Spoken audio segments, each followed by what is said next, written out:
Hola, ¿qué tal? Muy buenas noches. ¿Cómo están todos ustedes? Muchas gracias de nueva cuenta por conectarse a esta transmisión que abrimos de forma gratuita para toda la comunidad internacional de Lean Construction México. Agradecido de su tiempo y de la oportunidad que se dan ustedes para innovar en sus proyectos de construcción, de encontrar alternativas que busquen la eficiencia, la disrupción, las mejores prácticas. Y bueno, Lean Construction México, como es costumbre, cada lunes traemos una charla de alto valor que espero les agrade, que les abra un camino de luz donde vean oportunidades de mejora y que eventualmente sus proyectos crezcan, que maduren en ese sentido. El día de hoy tenemos una charla muy interesante que, por supuesto, lo que estamos de alguna forma sensibles o sensitivos a este tipo de temas, yo creo que va a ser referente, va a ser una charla de mucho valor. Estamos hablando de modelos contractuales eh, que son un poco extraños en México, diferentes al menos a lo que actualmente estamos aplicando. Y me refiero a los contratos NEC. Esos contratos traen un principio fundamental que es la esencia de Lean Construction, que es un contrato estándar de espíritu colaborativo. Así se llama nuestra charla de esta noche. Y bueno, antes de comenzar y presentarles a nuestro invitado estelar, quiero dar el agradecimiento a estas instituciones que nos hacen favor de divulgar la señal, compartirla con sus comunidades particulares y hacer que cada vez seamos un grupo mucho más amplio y buscar ese tan anhelado proceso de cambio cultural en nuestras organizaciones, en nuestro México, en nuestra Latinoamérica. Y estoy hablando en particular de la Universidad de la Costa, una universidad del norte de Colombia, que en estos momentos están pasando una situación bastante difícil, con un terremoto 7.4 grados ya declarado y con situaciones muy incómodas que esperemos que logren superarla lo más pronto posible. Entonces enviamos un saludo a la Universidad de la Costa, allá en el Departamento de Atlántico, también a una universidad de México que se llama Universidad de Monterrey, que está efectivamente en la zona metropolitana de Monterrey, en particular en San Pedro Garza García. También un saludo a nuestros amigos de la Cámara Nacional de la Vivienda, Delegación Nuevo León y la sede nacional que agrupa 40 gremios, 40 asociaciones particulares de desarrolladores inmobiliarios orientados a la vivienda vertical y horizontal. Y también saludamos a nuestros amigos de la Cámara de Propietarios de Bienes Inmuebles en el estado de Nuevo León. Ya ven que esta zona se mueve mucho, es muy pujante. También un saludo a nuestros amigos de la Universidad Autónoma de Nuevo León, de la UNI, de los Tigres. Ahí también nos siguen, difunden nuestro contenido y están muy atentos a todo lo que se está moviendo en torno a la innovación en proyectos de construcción. Y por supuesto, a nuestro gran amigo Víctor Camargo, un gran difusor de la metodología BIM, que tiene programas muy atractivos como este programa itinerante de BIM Roadshow, que los invito a seguir, muy interesante, y lógicamente a esta organización internacional británica que desarrolla todos los estándares dentro de el marco BIM. Estoy hablando de el British Standard International. Bueno, una vez que he saludado a todas las organizaciones que nos hacen favor de divulgar el contenido, doy aquí también la cordial bienvenida a los participantes que nos están viendo en transmisión en vivo y en directo, con quienes vamos a poder interactuar con micrófono o con chat. Están abiertos, están disponibles. Y también quienes nos ven en modo asincrónico, grabado. Esta transmisión queda en YouTube y queda en Spotify como una referencia, como una biblioteca de contenidos, caso que ustedes quieran en algún momento que sea más cómodo para todos ustedes, seguirnos y prepararse en temas tan interesantes como el día de hoy. Bueno, vamos a entrar en materia. Hoy nos acompaña una figura referente a nivel internacional. Me estoy conectando en vivo y en directo a Lima, Perú, y voy a platicar con el ingeniero Augusto Gutiérrez. Él es director de Glitz en Perú, ingeniero civil, MBA, MDI, Project Manager, especialista en contratos NEC 4, NEC RG por el ICE de Reino Unido. Tiene experiencia en PMOs, contratos FIDIC, Border Dispute y es miembro de la DRFB. Cuenta con más de 30 años de labor profesional y desde hace más de 8 años en particular, eh, directa, gestionando contratos estándar Trabajó para los Panamericanos de Lima 2019, un contrato muy singular, del cual hay referencias bastante positivas, como líder de infraestructura IPM de uno de los 5 primeros NEC 3 en el Perú. Y en el 2020 estuvo a cargo de la infraestructura del pabellón peruano para la Expo 2020 en Dubái. Desde 2021 asesora en los G2G de la ARCC-ANIN, Escuelas Bicentenario, y ahora para un paquete de grandes hospitales del PRONIS. Augusto es líder de los NEC 4 en el Perú y la región y ha sido reconocido por esta institución en Londres en junio de 2025. Además, es tutor oficial del primer nivel del NEC en español y es revisor oficial del NEC 4 para la versión en español de este mismo tipo de contrato. Bueno, pues sin más preámbulo, le doy la más cordialmente bienvenida al ingeniero Augusto Gutiérrez. Muy buenas noches, ingeniero. ¿Cómo estás? ¿Me escuchas? Sí, muchísimas gracias, Juan Francisco. Muy amable por esa presentación y muy complacido de estar acá. Un placer, ingeniero, que compartas conocimiento de tu tiempo con la comunidad de México, aunque también nos siguen sur de Estados Unidos, parte de Centroamérica. Y pues bueno, deseoso de escucharte, te voy a ceder cámara, micrófono para que puedas compartir y tienes 50 minutos aproximadamente para darnos una mayor claridad de lo que muchos conocemos como NEC, pero que no hemos profundizado. Adelante, bienvenido. Te cedo eh, el control de anfitrión para que puedas compartir. Adelante. Perfecto, a ver, vamos a hacer, no soy muy tecnológico, pero creo que sí están viendo mi pantalla, ¿verdad? Estás en este momento una imagen blanca con amarillo que dice Glitz y que dice el contrato con estándar colaborativo. De acuerdo. Efectivamente, se ve todo muy bien. Perfecto, muchísimas gracias. Nuevamente, gracias a Lead Construction México por esta oportunidad y tenemos bastante que decir y contento de nuevo hablar para México de este contrato. Así que sin más preámbulo, vamos a hablar del, como nos trajeron los británicos, el NEC, el New Engineering Contract, y que hemos rebautizado un poco en Perú como NEC, que es un contrato estándar y colaborativo. A mí ya me presentaron, así que vamos a pasar esto. Yo soy director en esta empresa en Glitz, somos una consultora a nivel mundial que desde con esta idea existe desde 1875, o sea, el año pasado hemos cumplido 150 años, yo no tengo tantos años en esta empresa, tengo más de 5 años y medio y voy camino para los 6 y estamos en todos los continentes, somos 2.800 empleados a más y como pueden ver, esas son las cifras que manejamos en este momento. Estamos en Perú ayudando al gobierno peruano en grandes portafolios de proyectos que iré narrando en el camino. La primera pregunta que quisiera hacerles y ayudar y orientarlos en la respuesta es, ¿qué son los contratos estándar? Yo creo que algunos de que están en la audiencia habrán escuchado alguna vez del FIDIC, que es la Federación Internacional de Ingenieros Consultores. Pues bien, ellos inventaron unos contratos estándar, unos libros que son la referencia para manejar el contrato que está escrito, la relación entre las partes está escrita y los bautizaron de color rojo, de color amarillo, de color plata y responden principalmente a temas o retos que tienen que ver con la ingeniería que se va a desarrollar dentro de ese contrato. Y es una federación nuevamente internacional de ingenieros consultores. En el caso del NEC, el NEC, su dueño o su creador ha sido el ICE o el ICE, el Instituto de Ingenieros Civiles de Reino Unido. Otra vez, un gremio de profesionales que entendieron que el camino podría estar por la estandarización, para no estar inventando la pólvora en cada contrato o no estar usando muchas horas de abogados cuando el cliente desea controlar un riesgo y si es que eso es muy personalizado, lo único que se va a lograr en realidad es un animal nuevo en cada contrato cuando se puede manejar algo de manera estándar para beneficio y eficiencia de las partes. Muy bien, ¿qué son entonces los contratos estándar de filosofía colaborativos? Ese es el NEC.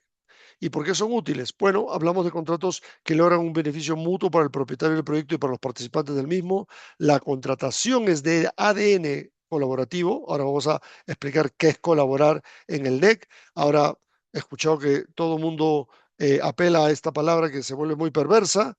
El BIM refleja colaboración, el Lean Construction refleja colaboración, el NEC refleja colaboración, pero en el NEC está clara la situación y va más allá solamente de una posición y tiene que ser básicamente el cumplimiento de lo que dice el contrato. La contratación y la colaboración van de la mano, se va incrementando a nivel mundial y el modelo de contrato estándar que apela a ese espíritu, a esa filosofía de cooperación es el NEC. Muy bien, ¿cuáles son los beneficios de estos contratos estándar y colaborativos? Fomentan la innovación, hacen una gestión de riesgos adecuada, produce posibles ahorros de costos, provee flexibilidad, reduce los costos asociados con las disputas, provee transparencia y rendición de cuentas. Vamos a empezar con el último, no vamos a poder abarcar todos por el tiempo, pero creo que se van a llevar una gran idea y encantado de compartir como siempre la presentación, ya que el conocimiento se tiene que compartir. Cuando decimos que provee transparencia y rendición de cuentas, hay que entender que este contrato tiene 6 opciones de pago, las vamos a ver más adelante. Las opciones que van de la A a la F es una opción de pago, es como se paga mensualmente, que es normalmente como se paga el trabajo de un contratista. ¿De acuerdo? Entonces, de la opción C para adelante, la forma de pago mensual, que no significa que sea el riesgo final, ni tampoco significa que sea el, vamos a decir así, el incentivo final, la opción de pago de la C a la F mensualmente es un reembolsable. Eso implica que el contratista cuando postuló y era eh, uno de estos postulantes a ser el contratista, declaró que iba a postular por un fee, por un porcentaje de fee, por un porcentaje, una tarifa, un porcentaje de tarifa, que es lo que va a recibir. Entonces el contratista lo que tiene que demostrar es que compró bienes y servicios como cualquier contratista del mundo, porque eso es lo que hacen los contratistas, comprar bienes y servicios, subcontratos, materiales, bienes y servicios. Y cuando el contratista termina de o va avanzando y va ejecutando, lo que le tiene que demostrar al project manager, que se concede a project manager, es uno de los roles del contrato, no es una figura política nada más, no tiene que ser necesariamente un PMP, un CHPP o alguien de alguno de los diferentes institutos que hay. Es el project manager del NEC. Cuando el project manager recibe esos pagos que se han hecho y si tiene la evidencia de que se han hecho en efecto a los subcontratistas a la cadena de pago, el project manager acepta y reembolsa más el fee, que es lo que se lleva el contratista. Entonces, es realmente un libro abierto porque al final el contratista, el project manager está aceptando pagar en representación del cliente lo que el contratista ha hecho. Y hay 3 roles ahí, project manager, cliente y contratista. 3 roles distintos con distintas funciones. Muy bien, cuando hablamos de que es una gestión de riesgos adecuada, vamos a ver más adelante la herramienta de la alerta temprana. Este contrato acuñó algo que probablemente en el mercado ya se venía hablando hace bastantes años, pero el que la acuñó y lo puso dentro del contrato, dentro de su formato, fue la alerta temprana, que es para manejar cómo los riesgos se dan en el contrato. Y básicamente es que cualquiera de las partes puede alertar, pero lo ideal es que en los siguientes 7 días de esa alerta temprana exista acciones para mitigar las situaciones que podrían hacer que ese evento se convierta en un riesgo que modifique los precios, modifique las fechas contractuales o perjudique o afecte la calidad y la performance de los trabajos. Pues vamos a seguir. Entonces, el caso de los contratos NEC es, déjame leer esta parte que me encanta porque las veces que lo he leído en la región, hay gente que me ha dicho que estoy hablando de su país. Yo pensaba que estábamos hablando de Perú cuando la primera vez me lo leyeron. Los contratos no definen claramente las obligaciones y responsabilidades de las partes, se enfocaban en controversias y conflictos entre las partes, donde el interés es la posición de cada parte y no del proyecto. Mentalidad yo gano, tú pierdes. Demasiados contratos terminaban con demoras, aumentos de costos, litigios y quiebra de contratistas y subcontratistas. Finalmente, los contratos no aportaban valor a los clientes. Los contratos de suma alzada, que yo he rebautizado últimamente como la caja negra, el acto de fe, el salto al vacío, los contratos de precios unitarios, donde el riesgo de la cantidad se la queda el cliente, y otros tipos de formas en que se contrata, que son tradicionales y que ya no están llevando nada. Eso por lo menos pasaba en Perú. En Chile, alguna vez lo leí y me dijeron que estás hablando de mi país. Yo dije, yo pensaba que estaba hablando de Perú, pero no, estábamos hablando del Reino Unido en los años 90. Ya tuvieron ese problema hace tiempo. Y es como, de alguna manera, es el origen de este contrato. El Instituto de Ingenieros Civiles del Reino Unido genera una primera versión en 1993, hay una en 1995. El NEC 3, que nació en el 2005, fue utilizado por primera vez en Perú. Que sepamos, la primera vez que se usó un NEC en Latinoamérica ha sido en Perú. como consecuencia de un acuerdo gobierno-gobierno entre el Reino Unido y el Perú para hacer unos Juegos Panamericanos, para planificar, diseñar, construir, operar y mantener y desensamblar y dejar un legado eh, en los Juegos Panamericanos Lima 2019. México me parece que ha tenido uno o dos juegos en su historia, pero solamente ha tenido uno y ahora va a tener otro después de 8 años, porque las sedes quedaron tan bien que luego fueron mantenidas con contratos NEC, pero de otro tipo. Ahora vamos a ver que hay varios tipos de contratos y uno de ellos es para el Facility Management. Al final, en el 2017 se iniciaron las procuras de estos contratos, solamente teníamos 2 años y medio para hacer algo que debimos hacer durante 6 años, porque la sede de un Panamericano se gana 6 años antes del evento. La sede de un mundial, de una olimpiada, se puede ganar entre 8 y 9 años del evento. Ustedes lo deben saber bien.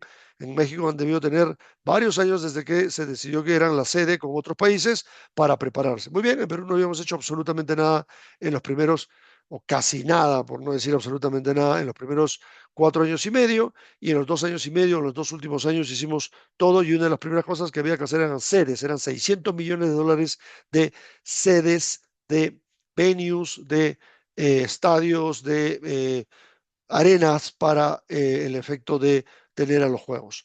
Y en el 2017 apareció el NEC 4, que recién nosotros hemos empezado a utilizar en el 2022 con otro portafolio de proyectos que se llama Escuelas Bicentenario, también con la ayuda de un acuerdo gobierno-gobierno donde Reino Unido otra vez asesoró a las empresas, perdón, a las instituciones, y asesorándolas se utilizó este contrato. Y hay versión en español, por cierto, basada en la experiencia peruana. Muy bien, este contrato, como pueden ver a la derecha, es un contrato que puede abarcar toda la vida de un proyecto. Y un proyecto, seguramente estarán de acuerdo conmigo, que tiene un business case, un anteproyecto, una preinversión, como le llaman en el Estado peruano, depende del sector, depende del tipo de cliente. Lo segundo es un diseño, eso creo que no hay discusión, hay que diseñar, sino cómo se construye. Así sea un famoso fast track, igual tienes que ir diseñando un paso previo a construir. Aunque en Perú se ven casos como, por ejemplo, que han dicho gente que no ha diseñado y ha construido, y ahí vienen los problemas. Está el delivery, el ensamblaje, la entrega, la construcción, el armado. En Perú estamos usando NEC para armar buques, porque es diseño y ensamblaje, así como cuando se hace construcción hay diseño y construcción. Y está la operación, el mantenimiento, el facility management. El contrato que más hemos usado es el ECC, el Engineering and Construction Contract, y es a partir de ahora lo que vamos a narrar, porque hay muchos tipos de contrato en esta familia de contratos, y va de lo menos complejo a lo más complejo. Entonces, el ECC es un contrato de ingeniería y construcción, es decir, que el cliente contrata a un contratista para que le diseñe y le construye. No contrata a un constructor, que normalmente es quien recibe los planos del cliente y construye, sino es un contratista que lo que tiene que hacer es gestionar, subcontratar y lograr el objeto del contrato. Claro que él pone la carta fianza, pone el pecho, pone la cabeza en la guillotina desde el primer día, porque es quien tiene que hacer el trabajo. ¿De acuerdo? Y luego hay otros contratos como por ejemplo el FM, que es el del Facility Management Contract, que les decía que las sedes de los Panamericanos de Lima 2019 terminaron tan bien que se mantuvieron durante 8 años con este contrato, o se van a mantener durante 8 años porque se va a cumplir el próximo año los 8 años, y por eso es que por segunda vez y solo después de 8 años volvemos a ser sede de los Panamericanos. Claro que esta vez no vamos a tener que invertir $600 millones en sedes, sino que las sedes van a ser, como están mantenidas, bastante poco intervenidas para volver a jugar o para poder de nuevo competir en estos diferentes venues. Y así tienes contratos para todo tipo. Por ejemplo, tienes un DBO, que es un Design, Build and Operation, que podría servirle, por ejemplo, a un fondo de inversión que quiere hacerse de una concesión, de un aeropuerto, de un puerto, de un puente, donde va a cobrar una tarifa, y como es un fondo de inversión, pues no construye, no diseña, y lo que va a contratar es alguien que le diseñe, le construya, le opere y le mantenga, porque al final los dineros lo que buscan es rentabilidad para quienes hayan invertido ahí. Entonces, eso es un poco el contrato, y claro, va de lo menos complejo a lo más complejo. Hay versiones cortas del contrato de los complejos que están arriba. Y otro contrato es el PSC, el Professional Service Contract, que sirve para contratar a un consultor que puede diseñar, que puede emitir una opinión, que puede ser un profesional independiente de alto valor que se necesita durante la vida del proyecto. Muy bien, vamos a continuar. Entonces, nos vamos a centrar en el contrato SC, Engineering and Construction Contract, el contrato de diseño y construcción. Claro, ahora la pregunta sería, si no le vas a entregar como en el típico contrato de suma alzada de precios unitarios, que estoy seguro que es tienen esos contratos en México, ¿cómo le entregas información al contratista para que haga su tarea o para que haga su labor? No le entregas un diseño, lo que le entregas es un alcance. Y le dices algo así como, quiero el hospital de 25.000 metros cuadrados, de 10 pisos, de 300 camas regulares, de 20 camas UCI, con 3 turnos, con 20 especialidades, con jardín botánico, con jardín terapéutico, con restaurante, con comedor. No soy especialista en hospitales, pero la idea es que el cliente, además de dar tal vez algún layout o algún anteproyecto, le diga qué es lo que necesita y a qué nivel de servicio quiere que llegue ese diseño y ejecución que va a hacer el contratista. De esa manera el cliente no se queda con el riesgo del diseño, el riesgo del cliente es el alcance, es los deseos de cómo quiero llegar a hacer ese proyecto ejecutado. Entonces el contratista lo que tiene que hacer es diseñar algo que cumpla con el alcance y a la par ir construyendo. Entonces hay 4 roles fundamentales de este contrato SC. El cliente o contratante, el contratista, que duda cabe, hay alguien que tiene que hacer el trabajo del diseño y la construcción. Está el gerente de proyecto y está el supervisor. El supervisor no es el gerente de proyecto, el gerente de proyecto no es el supervisor. El cliente no es el gerente de proyecto, el gerente de proyecto no es el cliente. ¿Ok? Entonces, el contratista va a ir elaborando planes, cronogramas, planes de costos, estructuras de riesgos, presupuestos y todo. Y todo se lo va a presentar a quién? Al gerente de proyecto. Y el gerente de proyecto solo tiene 2 respuestas. ¿Acepto o no acepto? Si acepta, es porque el contratista ha ido haciendo lo que dice el alcance y por ende, al aceptar el project manager, lo que está diciendo es que hasta este momento creo que lo que me has presentado está alineado con el diseño o con el alcance para hacer el diseño y si estás construyendo, creo que lo estás haciendo bien porque es lo que se ve. Sin embargo, el riesgo nunca se transmite. Por eso es que el gerente de proyecto en este contrato acepta, no aprueba, porque aprobar sí sería como instruir. Alguien me podrá decir que es semántica, en el contrato no. En el contrato del gerente de proyecto solo acepta o no acepta. Si no acepta, tiene que explicar las razones por las cuales no acepta. Y las razones, las únicas razones válidas son aquellas que están escritas en el alcance o en alguna parte del contrato. Así que el project manager no puede aceptar, no puede decir no acepto porque en mi experiencia, no acepto porque no me gusta, no acepto porque creo que podrías haberlo hecho de otra manera. La pregunta fundamental acá es, ¿el contratista cumplió o no cumplió con el alcance? Si cumplió con el alcance, el gerente de proyecto tiene muy pocas razones o ninguna razón para no aceptarlo. Y entonces, ¿qué cosa es lo que hace el supervisor? Pues bien, va detrás del contratista, viendo que todo lo que el gerente de proyecto le ha ido aceptando al contratista, el contratista lo esté haciendo como ha sido aceptado. Y el supervisor lo que va a ver son los defectos. Los defectos es el no cumplimiento del alcance o el no cumplimiento de lo que el gerente de proyecto ya fue aceptando en base al alcance. Entonces, el supervisor es básicamente un quality assurance. No sé cómo será en México, pero en Perú básicamente tienes en los contratos tradicionales un cliente, un contratista y un supervisor, nada más. Y lo que hace el supervisor, el cliente cree que lo representa, jamás lo va a representar un supervisor. El supervisor con la Junta verá lo que es la aplicación de pago, valorización o la boleta de pago, no sé cómo le llaman en México. Y ve que lo que está en el diseño que el cliente le entregó al contratista se haga tal y como está. Y claro, cada duda que tenga el contratista porque el diseño está mal hecho, o mejor dicho, no es que esté mal hecho, es que no hay diseño que se ejecute al 100% como se creó o se diseñó. Lo que van a ver son siempre cambios y cosas e incompatibilidades que van a obligar a que el contratante que se quedó con ese riesgo en un contrato tradicional haga que el contratista presente sus adicionales previo a que el supervisor le responda a las preguntas que luego se las tiene que preguntar al cliente y que se las tiene que preguntar al diseñador. En el NEC el contratista lo que le tiene que preguntar solamente al project manager, no al supervisor, es primero plantearle cosas para avanzar y segundo, si tiene alguna duda, será una duda del alcance, nunca del diseño. El diseño es responsabilidad y riesgo del contratista. Y el supervisor va atrás. Vamos a avanzar un poquito más. ¿Cuáles son las ventajas claves? Ya habíamos hablado de que este contrato abarcaba la vida de un proyecto, o mejor dicho, tenías dentro de esta familia de contratos algún formato estándar escrito que ocupa la vida del proyecto. El cliente decidirá si quiere solamente diseño, si quiere solo construcción porque ya recibió el diseño, si quiere diseño y construcción, también hay esa posibilidad de que el cliente quiera quedarse con el riesgo del diseño, es un tema del cliente. Muy bien. Y lo otro es las opciones de pago. Una vez que se ha decidido qué parte de la vida del contrato quiero cubrir, tengo que decidir ahora o tengo que proponer como cliente a los postores cómo voy a pagarle. Te voy a pagar como una opción A, que es una suma de sumas alzadas, un precio fijo, o la opción B, que es lo más común que tenemos en Latinoamérica y en todo el mundo, que son los precios unitarios, una opción C o D, que son como la A o a la B. Se construye la C con una estructura de lista de actividades. Cada actividad es un precio, perdón, un precio, no un precio unitario, un monto. Ese monto es una suma alzada.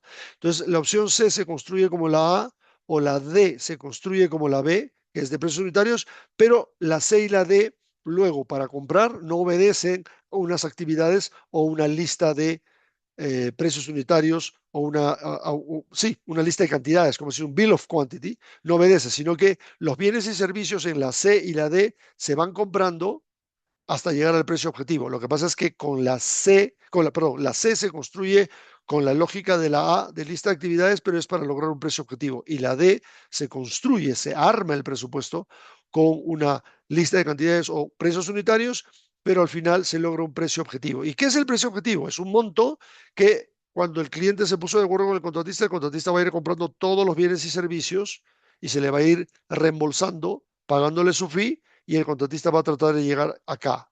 ¿Para qué? Para que este gap sea repartido entre el cliente y el contratista, de tal manera que el contratista, además de llevarse su fee, se lleve una parte de esto, ojalá el 50%, según lo que las reglas que deje el cliente establecidas en el concurso, y el cliente le costará no esto, sino le costará 50% del gap. Ahora, el contratista puede ser que esté comprando todos los bienes y servicios y termine acá, en cuyo caso es lo mismo. Lo que va a pasar es que el contratista va a perder un 50% y el cliente va a tener que pagar ese otro 50%, suponiendo que sea repartido a 50%, 50-50, de acuerdo a lo que el cliente haya lanzado en el concurso y los postores hayan aceptado. Entonces, eso es lo que se llama las opciones de precio objetivo. Y luego está la opción E y la F, que son totalmente reembolsables. Pero ¿cuál es la diferencia? En la E normalmente se utiliza cuando los proyectos no están bien definidos y hay una ingeniería que tal vez es bastante escueta y tal vez es una infraestructura que no es frecuente, no es común, y el cliente prefiere ir como ordenando lo que se necesite, lo que se debe hacer y reembolsando por cada cosa que compre el contratista. Y la opción es F, que es un contrato de gestión, que es la que más se ha utilizado en Perú en los primeros años, ya que lo que se buscaba es que el contratista lograra hacer concursos para lograr subcontratos eficientes y luego el cliente lo que hace es pagar lo que el contratista le paga a esos subcontratistas, pero claro, con un riesgo de cronograma del lado del contratista, con un riesgo de diseño para luego construir del lado del contratista y otros elementos más que hacen que el riesgo de la F para el contratista sea un poco mayor que el de la E.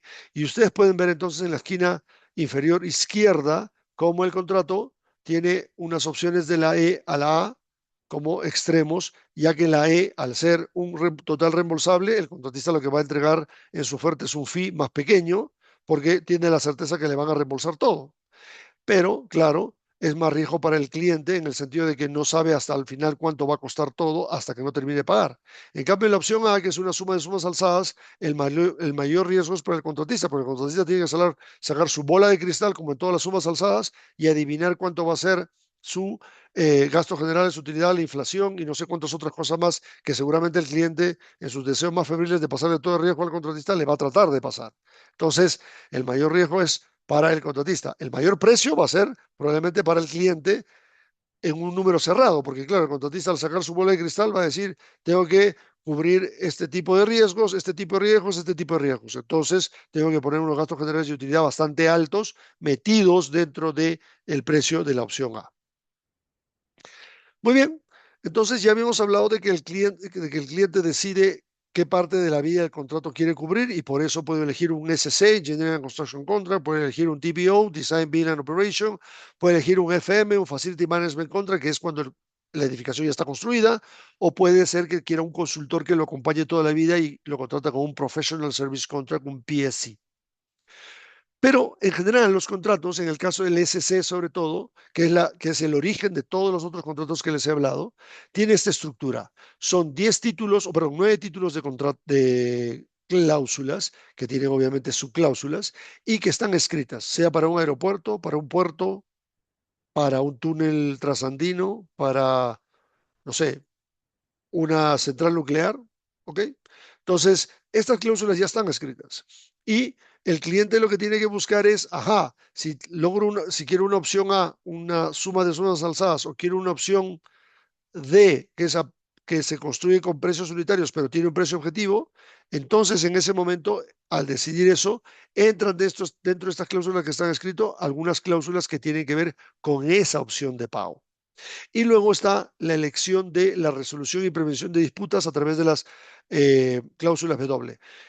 No sé si en México ya lo utilicen, pero en Perú utilizamos los dispute boards en este tipo de contratos, NEC, FIDIC, que son contratos que tienen que ver con perdón, que son cláusulas que dicen cuál va a ser el mecanismo de la resolución de disputas. El FIDIC es otro contrato que está muy desarrollado en esta parte de lo que tiene que ver con resolución de disputas. Ellos usan los DAAB, Dispute Avoidance and Adjudication Board, para lo que es la representación de un tercero independiente que ayude a las partes a convivir con el contrato y mitigar disputas y en algún momento resolverlas si es que alguna de las partes presenta una sumisión, como se llama en el lenguaje de los dispute boards en estos contratos.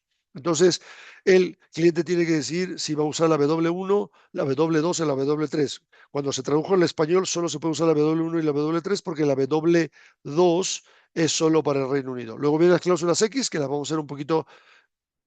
No sé si tengo esa, no tengo esa filmina porque sería muy largo, pero las cláusulas X, que también están escritas y son a menú, al igual que las W, a menú, W1, W2, las X van desde la X1 hasta la X29. Y son para que tras la parte estándar que está acá, se elija cuáles son algunos de los riesgos o se incluye algún proceso que ya está establecido, por eso existe la X1, 2, 3, 4, que ya está establecido y que al incluirlo en el contrato va a saberse quién va a ser el responsable de eso. Por ejemplo, quién va a ser responsable de la inflación, quién va a ser responsable de un cambio de ley, quién va a ser responsable de si se usa, y si se usa un BIM que se quiere que el contratista lo implemente, pues hasta qué nivel vamos a llegar, hasta un lot 300, hasta un lot 400. Si queremos un envolvimiento temprano del contratista para solo hacer el diseño y lograr un precio objetivo que luego se convierta en un contrato de precio objetivo en una segunda etapa, podemos usar una X22. Si queremos ver una performance o desempeño sobre lo que tiene que ver con el cambio climático, usaremos una X29. Y así hay diferentes X para cada tipo de situación.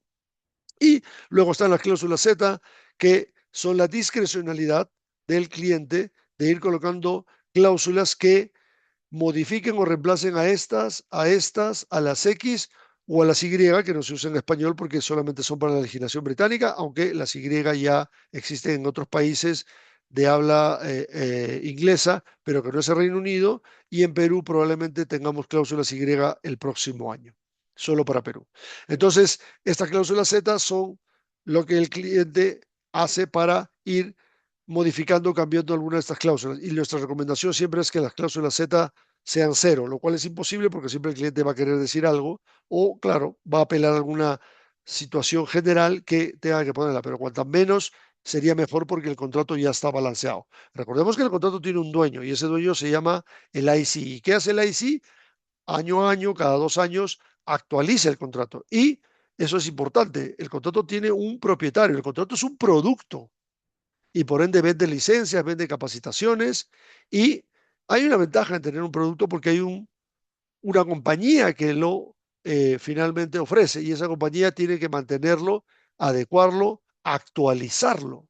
De esa manera, el contrato rinde lo que tiene que rendir si se utiliza de la manera estándar o lo más cercano al estándar. Y luego está el alcance, que ya también el cliente tiene que determinar otra vez que en el hospital de 10.000 metros cuadrados o 25.000 metros cuadrados, ya no recuerdo lo que dije, 10 pisos con tantas especialidades, con tantas emergencias, en fin.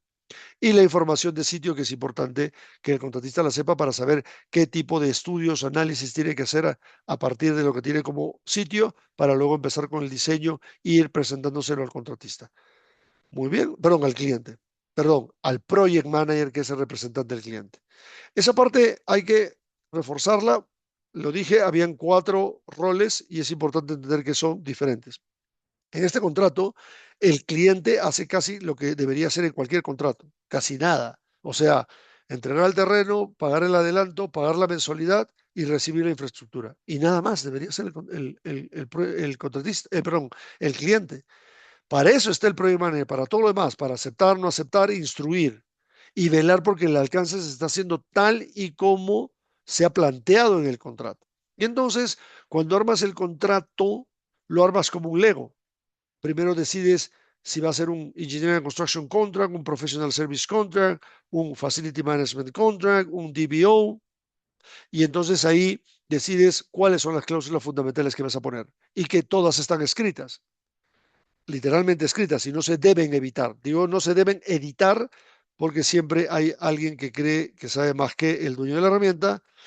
En Perú la idea, y hemos estado intentando hacer eso, y creo que lo hemos logrado, la asistencia técnica británica lo que ha hecho es que ese contrato, para que sea NEC, su parte estándar tiene que seguir siendo estándar. Luego vienen las cláusulas de opciones principales, entonces vas metiendo e insertando cláusulas que tienen que ver con si elegiste una suma de sumas alzadas, si elegiste precios unitarios, si elegiste un precio objetivo basado en una lista de actividades, en fin. Luego eliges la W, que son las cláusulas para resolución de disputas, las X para asignar riesgos o definir un alcance estándar nuevo que no está en las cláusulas totalmente estándar, y las Y que expliqué que todavía no se pueden utilizar. Y están los datos del contrato. La primera parte la llena el cliente al momento que lanza el curso, y la segunda parte la llena el contratista como postor. Si gana, es su declaración jurada de cuánto es el fee que pretende, cuál va a ser su representante y otras cosas más que tienen que llenarse. Y las cláusulas Z, que como ven, en realidad no encajan,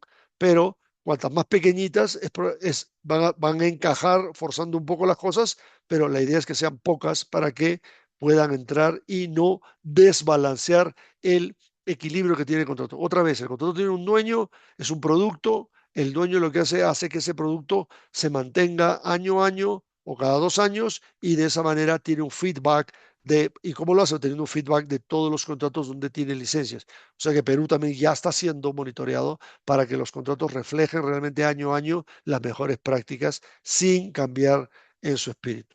Y ya para terminar, estamos en la tercera parte y vámonos hacia el final. Están las alertas tempranas y los eventos compensables, que son 2 de las joyas de la corona de este contrato. ¿Cuándo eso es una alerta temprana? Pues es un proceso para promover colaboración proactiva. Ambas partes tienen la obligación, ¿no?, de alertar tempranamente, tan pronto se den cuenta de un asunto que podría incrementar el total de los precios, retrasar la culminación, retrasar el cumplimiento de la fecha clave o afectar el rendimiento de las obras de su futuro uso. ¿Y qué es lo que se hace para hacer eso? ¿Cómo se tangibiliza? Cuando una de las partes detecta un evento que podría originar un riesgo, podría materializarse un riesgo que afecte estos 4 puntos que hemos leído, pues se llama una reunión de alerta temprana para juntos, no importa de quién sea el riesgo, porque en este contrato, por si acaso, no se comparten los riesgos. Los riesgos del primer día se saben de quién son, o del cliente o del contratista. El gerente de proyecto es el representante del cliente. Entonces, él como representante del cliente va a velar porque se mitiguen, al igual que el contratista también tiene que velar porque se mitiguen los riesgos en estas reuniones, quedando en acciones siempre para los siguientes 7 días de cómo mitigamos la posibilidad de que se materialice el riesgo y nos afecte los precios, nos afecte la culminación, nos afecte las fechas claves. Eso es lo que vamos a hacer juntos, no importa de quién sea el riesgo. Y entonces no es una reunión para hablar de lo que pasó. Bueno, sí, hablamos de lo que quedamos la semana pasada y quién cumplió y quién no cumplió, pero nada más. No es para echarnos la culpa de que como es tu riesgo, entonces resuélvelo tú.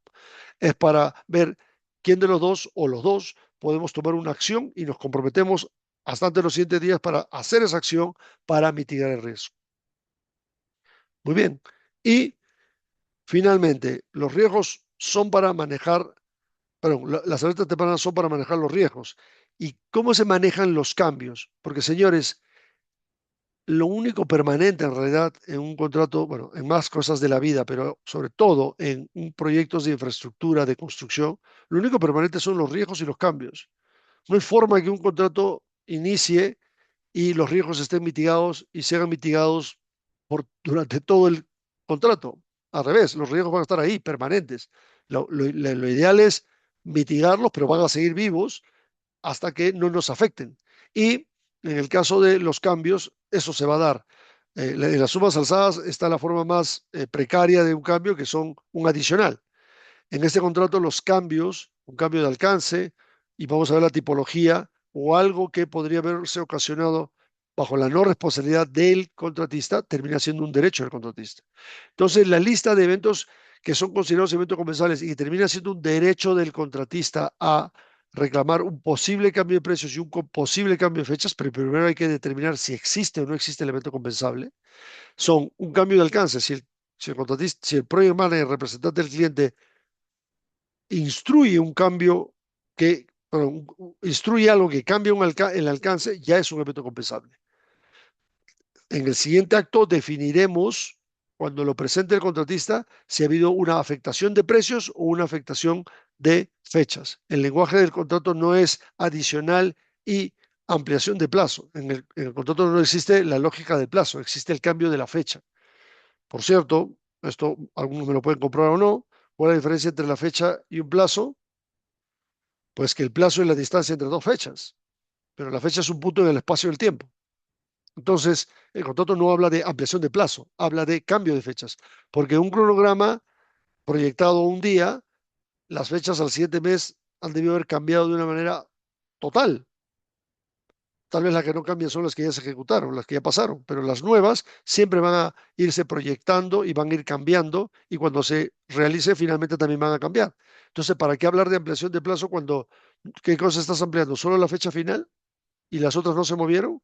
No, pues entonces el contrato lo que habla es de cambio de fechas. Y cuando habla de cambio de precios, habla de cómo, como por consecuencia de un evento compensable aceptado por el project manager, entonces van a cambiar los precios probablemente a la alza. Entonces, una restricción de acceso y uso del sitio que va a tener el contratista por no su responsabilidad, tal vez tampoco por la responsabilidad del project manager y tampoco por la responsabilidad del cliente. Pero si no es responsabilidad del contratista y lo afecta, entonces es su derecho de que sea un evento compensable.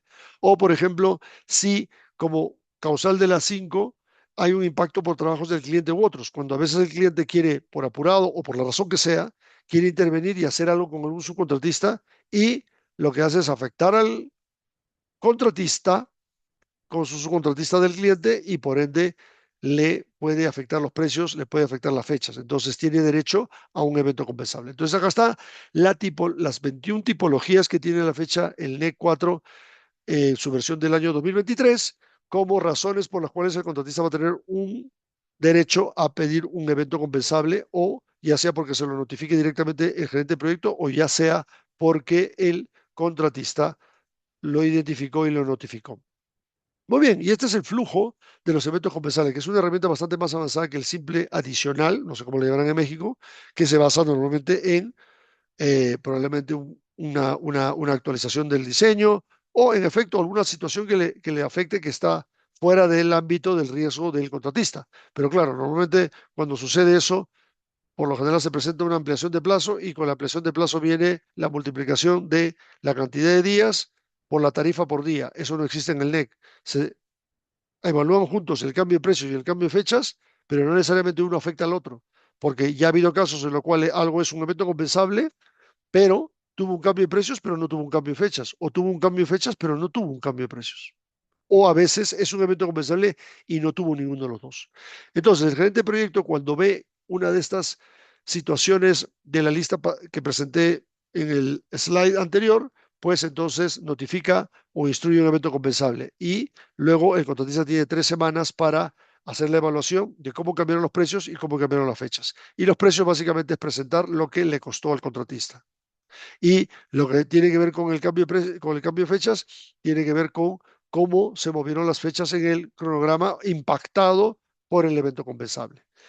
Listo, pero claro, si el gerente de proyecto, por la razón que sea, no notifica el evento compensable, porque en estos contratos el gerente de proyecto puede notificar un evento compensable porque él se dio cuenta antes del contratista que es un evento compensable, la idea es que haya el derecho del contratista a presentarlo o Sí, si es que el gerente de proyecto no notifica el evento compensable, el contratista puede notificar el evento compensable. Y ante esa notificación, el gerente de proyecto tiene solo dos respuestas: acepto o no acepto.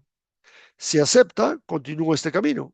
Pero si no acepta, entonces el gerente de proyecto tiene que explicar por qué no aceptó que sea un evento compensable. Y otra vez, tienen que ser razones contractuales, porque si no lo son, el gerente de proyecto podría verse en la situación en que el contratista diga, bueno, yo sí creo que nuestras razones son suficientes y necesarias dentro del contrato, que están escritas en el contrato, no son una opinión, y se pueden ir al dispute board y a los miembros, a los adjudicadores, decirles, bueno, el gerente de proyecto no ha aceptado y estas han sido sus razones. Quisiera su opinión o quiero reclamar formalmente, hacer una sumisión, porque a mi entender las razones que ha entregado no son contractuales, por ejemplo.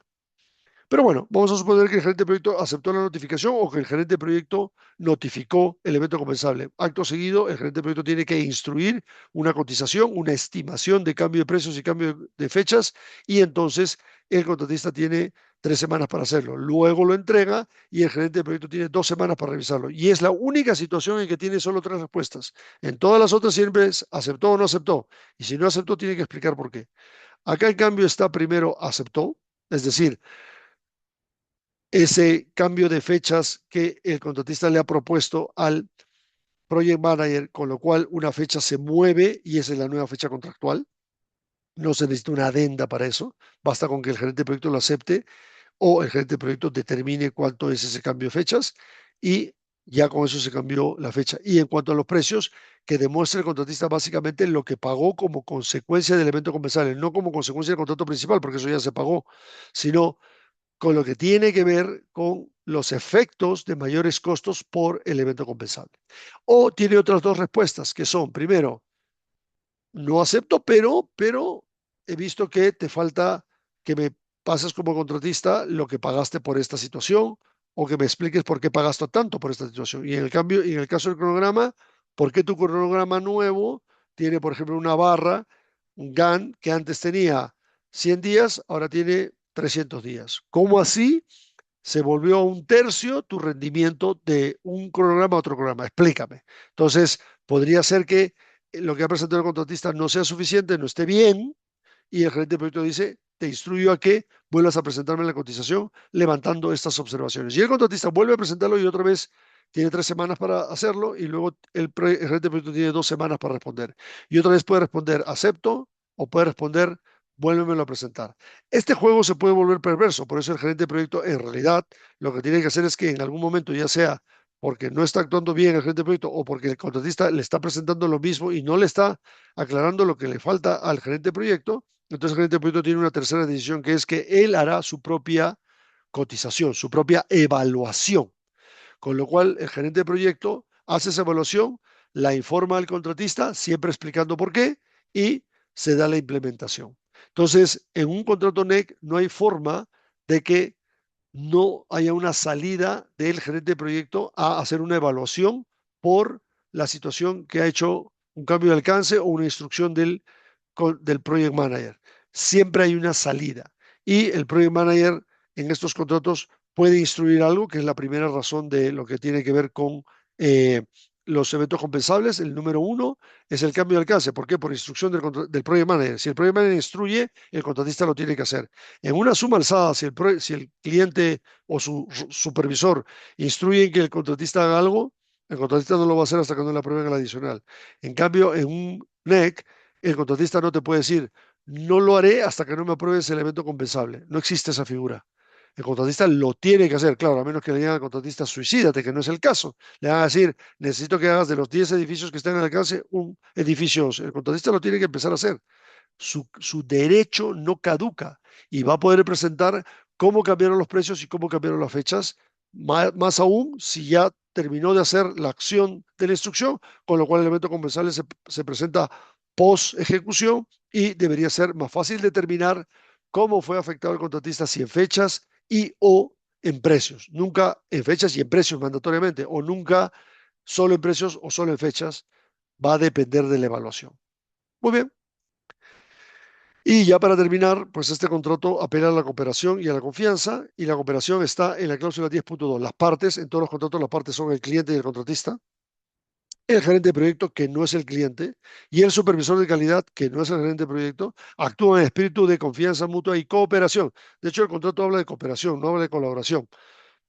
Ahí yo no apelo a la semántica, solamente apelo a lo que dice el contrato, solo que la palabra colaboración se ha vuelto famosa en varios ámbitos. Y finalmente está los ejemplos de uso en el Perú, están los Juegos Panamericanos, están la reconstrucción con cambios, ahora en la NIN, ahí pueden ver todos los contratos que se han utilizado. Está las escuelas Bicentenario, que es el más avanzado, que ya se está usando el NEC 4 desde el 2022. Ahí están todas las opciones que se han utilizado, la opción A, C, E, las cláusulas X22, los contratos Professional Service Short Contract, se han usado contratos Engineering and Construction Subcontract, o sea, se han subcontratado también con NEC, el contratista subcontratado con NEC, y los hospitales de alta complejidad del PRONIS, donde ya estamos usando el NEC 4 opción C en versión en español, que es oficial. Ahora el riesgo de la traducción ya no se lo queda el cliente, sino ya al momento que te vende el contrato en español, ya el riesgo de cualquier traducción o cualquier interpretación ya está del lado, en este caso, del dueño de la herramienta. Muchas gracias.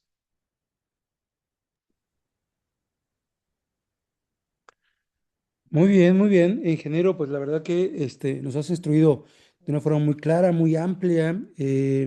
Considero incluso que el tiempo ha sido insuficiente. Seguramente volveremos a encontrarnos para entender un poco la filosofía, el espíritu, los requisitos de la norma, las relaciones involucradas en este tipo de contratos y profundizar en ello, lógicamente.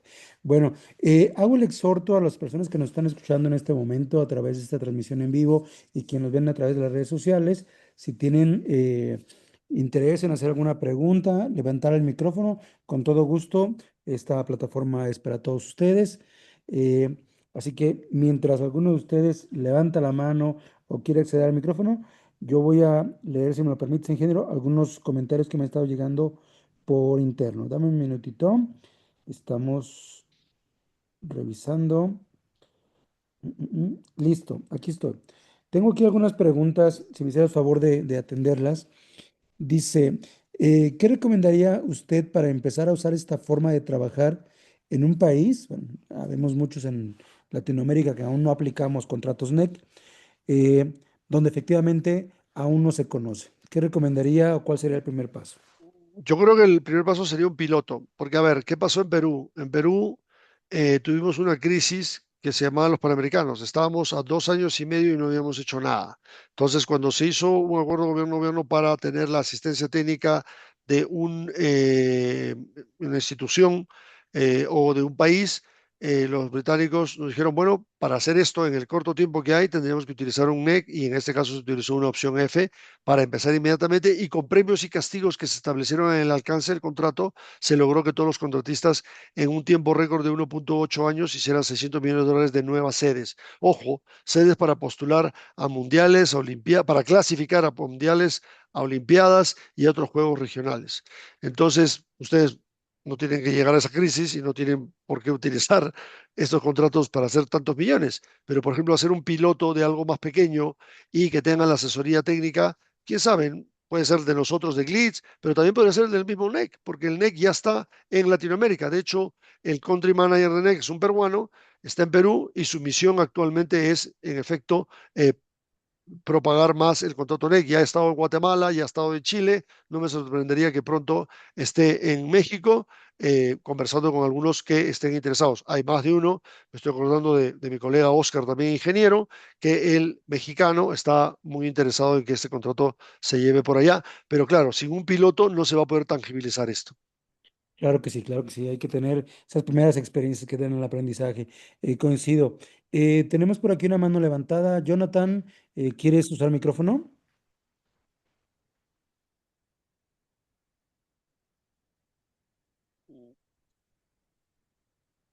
Adelante, te escuchamos, Jonathan.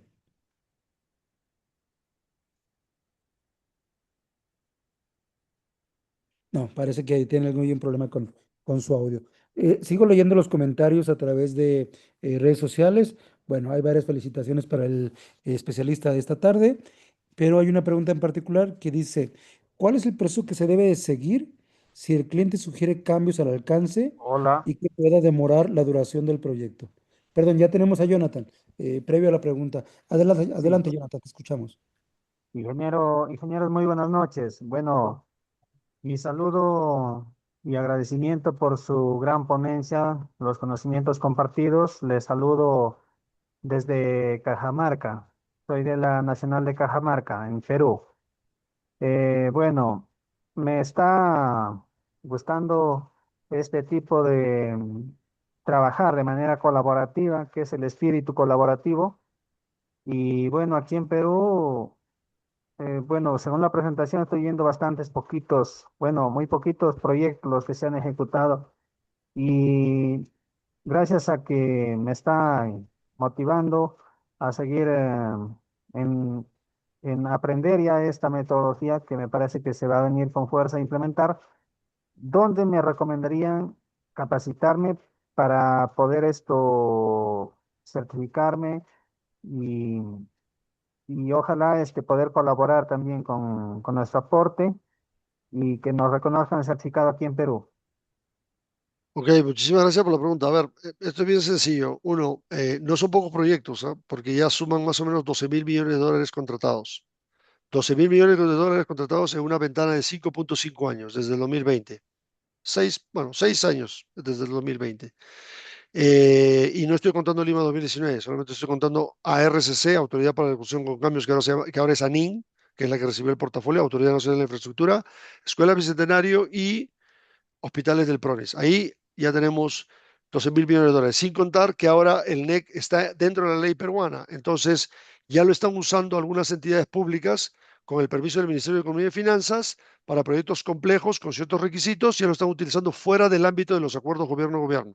Ya no es necesariamente dentro de ese marco de excepción, por decirlo de alguna manera, porque ya está dentro de la ley. En cuanto a las capacitaciones, NEC, a ver, el dueño del NEC es NEC, por si acaso, tiene un dueño. No romanticemos, hay que pagar licencias. Si uno quiere certificarse, puede seguir los cursos. Están en español. Si uno entra a la web de NEC, todavía hay dos sitios nomás. Hay el Globito Mundial, que en realidad es Reino Unido, y hay el Perú Site, o el sitio para Perú, que en realidad es en español. ¿Ya? Entonces, si uno entra ahí, nosotros ya hemos tenido, porque además en Glitz tenemos a los únicos 9 o 10 tutores oficiales de NEC, y son oficiales porque NEC los ha designado, están hablando con uno de ellos.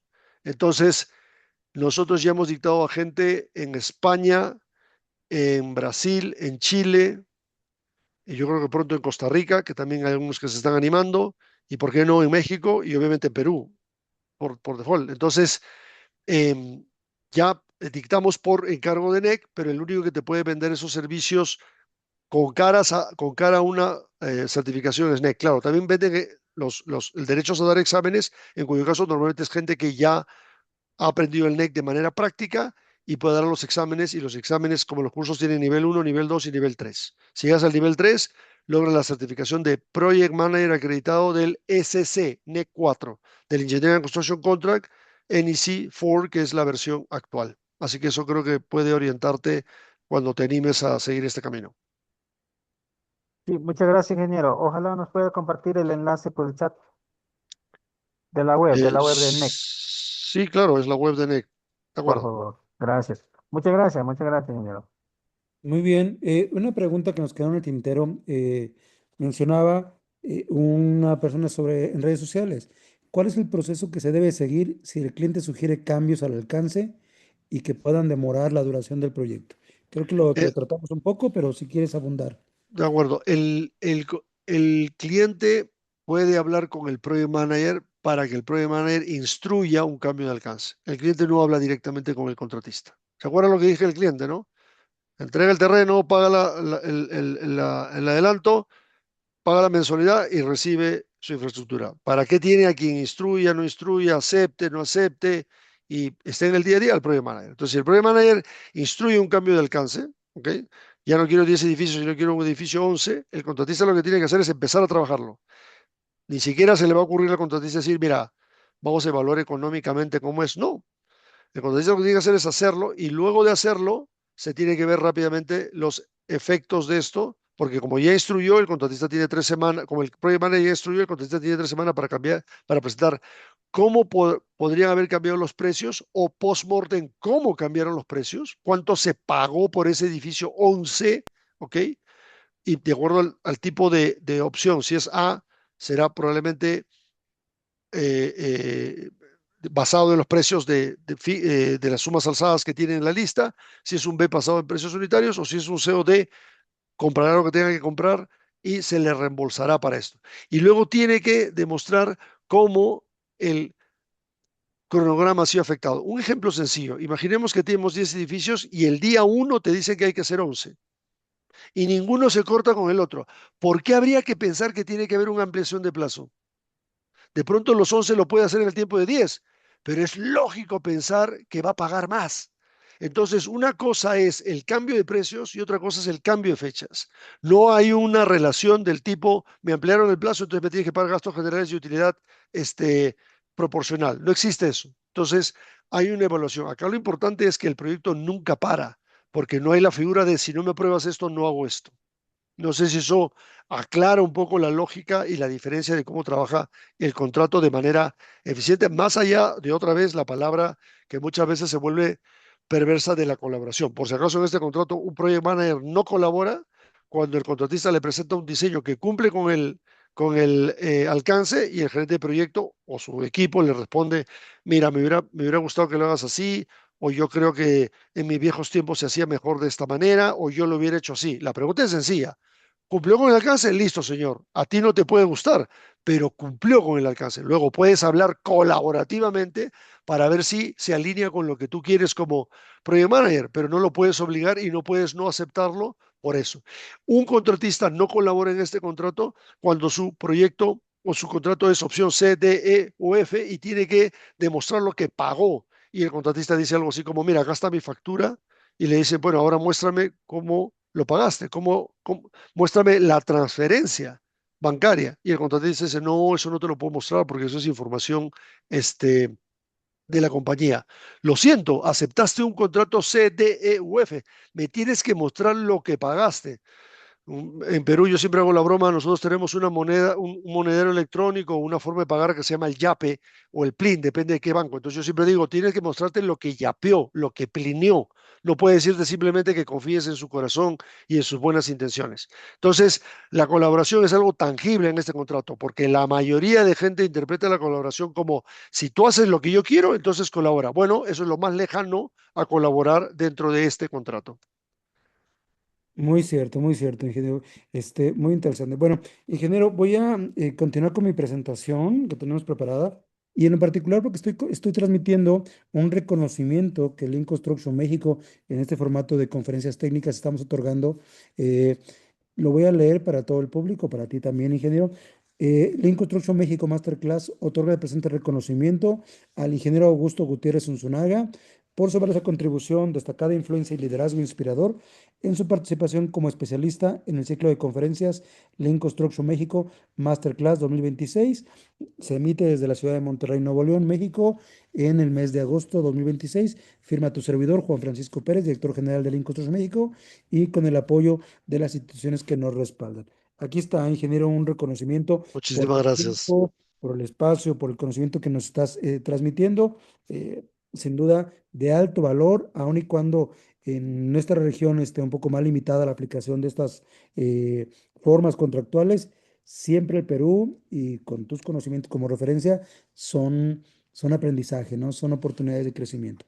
Te lo haré Muchas llegar por gracias. interno, ingeniero. De igual forma, a los asistentes, estamos prácticamente ya en el cierre de la charla. Les quiero dejar aquí un código QR. Si lo escanean con su teléfono móvil, con su teléfono celular, van a poder acceder a un formulario donde registrando su nombre, su correo, les va a llegar a las 24 horas un documento que acredita su participación, su estancia en este evento y que pueden agregar a su hoja de vida, a su currículum, a su brochure de servicios pues como un agregado de preparación de alto valor como la hemos tenido el día de hoy. Y por último, recuerden que Lean Construction México tiene dos vertientes de servicio. Una de ellas es la asesoría empresarial para proyectos inmobiliarios, de construcción, de obra pública y obra privada, tratando de llevar la innovación a cada uno de nuestros profesionales, y también los programas académicos donde ustedes van a poder incrementar su acervo, conocer un poquito más de lo que está moviéndose a nivel internacional, como los contratos NEC y en particular lo que tengo en pantalla, que es la certificación internacional Lean Construction. Pónganse en contacto con nuestro equipo interno y les harán llegar detalles para que sigan desarrollándose y profesionalicen cada vez más su quehacer diario, su profesión del día a día.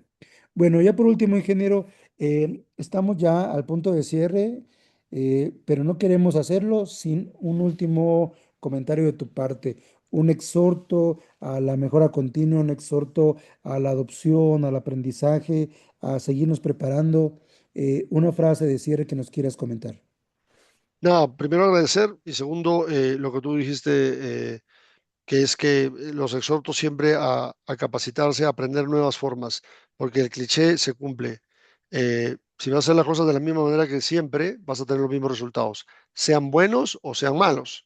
Y creo que las formas contractuales que tenemos actualmente en Latinoamérica ya no son suficientes para proyectos cada vez más grandes que requieren herramientas distintas a las que estamos utilizando. Y ya para terminar, ya tenemos mexicanos que tienen la acreditación NEC 4 de Project Manager. Yo tengo el caso de dos mexicanos que estuvieron acá en Perú, trabajan para Kurgan Brown en este caso, que es un socio nuestro acá en Perú. Así que yo creo que es cuestión de que se animen a ver si alguno se anima por un piloto y encantado de apoyarlos y avanzar juntos. Muchas gracias. Pues muchas gracias, ingeniero. Muchas gracias a todos los asistentes. Yo cierro transmisiones, invitándolos en el próximo lunes, igual con otro evento de alto valor, para que sigamos construyendo un mejor país a través del desarrollo personal, profesional y de nuestros proyectos. Que pasen muy buenas noches. Cierro transmisiones.